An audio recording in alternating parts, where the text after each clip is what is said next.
This is a new segment. I'm calling this Coffee and Comments. So I'm going to try to do this every Monday after the game. I'm going to be drinking my coffee. Hopefully you're drinking your coffee, and I'm reading your comments because, I don't have a radio show. So this is the best thing I can do. And it comes from Anwar Anderson.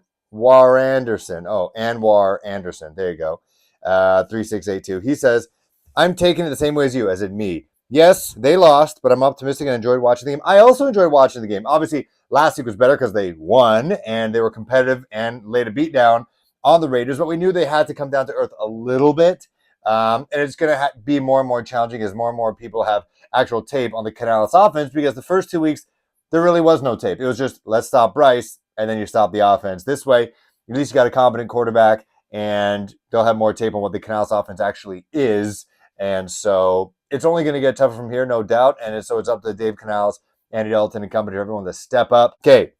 2 N Tonamo says that tackling was atrocious. It sure was.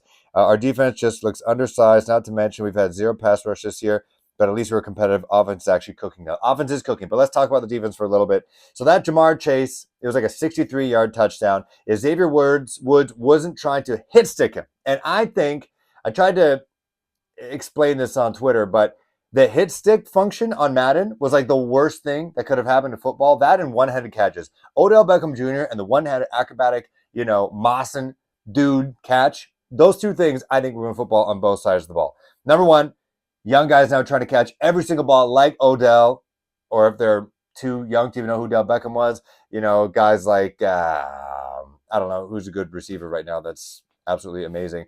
That Williams cat out of Alabama. Instead of using 2 hands, which would actually secure the ball well, not always trying to get on the gram, get on Snapchat, get on TikTok, on some national highlight reel, just catch the ball with true fundamentals and not put your team at risk of losing.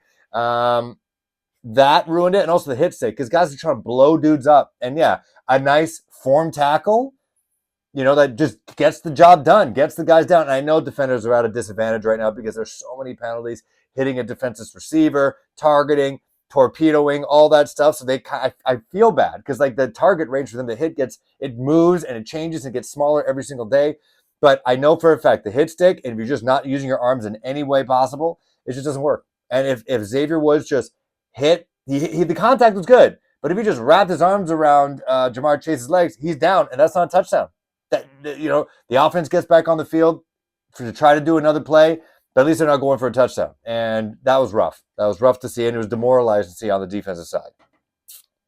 And also for the edge. Now, Jadeveon kind of helped lead the pressure that led to the interception by Xavier Woods, so he made up for it. But we do understand that DJ Wonnum, one of their big pickups in the Minnesota Vikings, signing that 2-year deal. He had surgery on his quad. Mike Kay said there was some setbacks, so he is slated to come back this week, but obviously they're going to have to ease him into it. The quad is weird. It's not like a bone. It's not like an ACL. What kind of is like an ACL? The fact that it's not going to heal the same. It's just going to heal scar tissue. So you got to make sure all the muscles around it are strong. So Jesse K says, we need to bring Leota back from the practice squad. He is literally leading the team in tackles for loss, yet he is currently on the practice squad.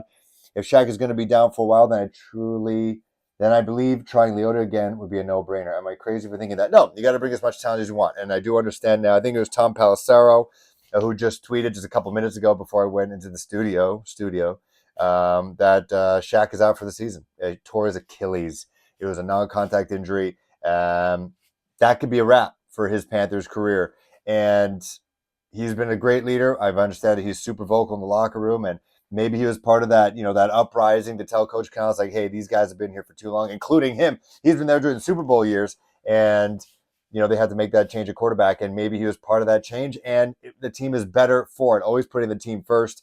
He had a huge shadow over him with Thomas Davis and Luke Kuechly, and I think he may not have filled it in terms of stat-wise, notoriety-wise on the field, but it seems like in the community with the team itself, he was a big part of this team.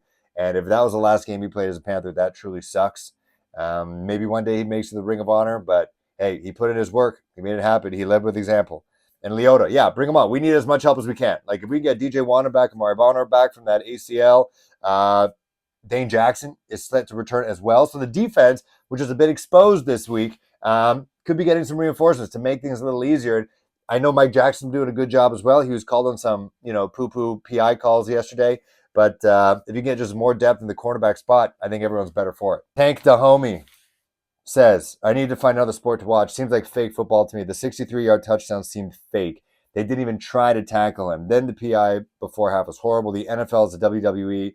They wasn't going to let Cincy leave Carolina 0-4. I mean, that would have been extreme drama if they were 0-4. But yeah, that was really bad tackling. There's sign of things to come up for the rest of the game. As I mentioned before, the hit stick, super annoying. No one wrapping up, and it was brutal. Like Jamar Chase did whatever he wanted, and he said before the game as well, there's really nobody besides J.C. Horn that worries him.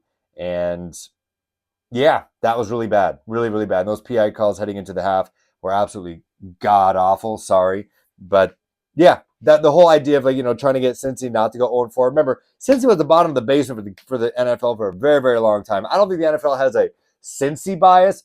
I could see, guys like Patrick Mahomes get some calls, guys like Travis Kelce get some calls, we're Andy Dalton, the Carolina Panthers. So I could see us not doing great in terms of being in a favorable, in the favorable books of the officials. Not to mention the Jamar Chase strip fumble by J.C. Horn that would have put us at like the 3-yard line for the Cincinnati Bengals. But the refs call that blew the whistle, said forward progress was done, even though he was definitely still churning his feet. That looked like in real time. If you're sitting at a bar with your friends and they say it's a fumble, it's a fumble. There's a notepad 1, 2, 3.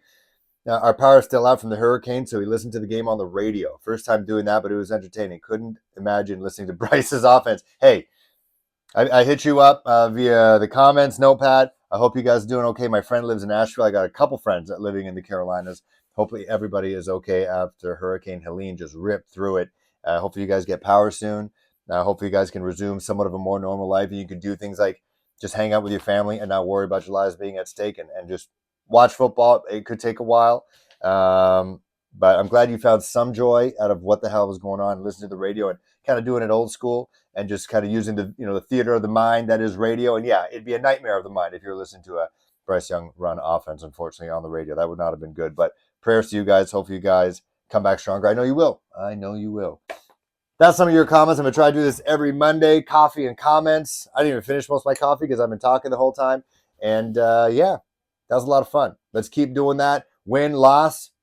I want to talk to you guys. And if I find a way for this to be like a call-in show, that'd be pretty fun. Coming up is Bears Week, baby, at Soldier Field against Caleb Williams. He's looking for his 3rd win.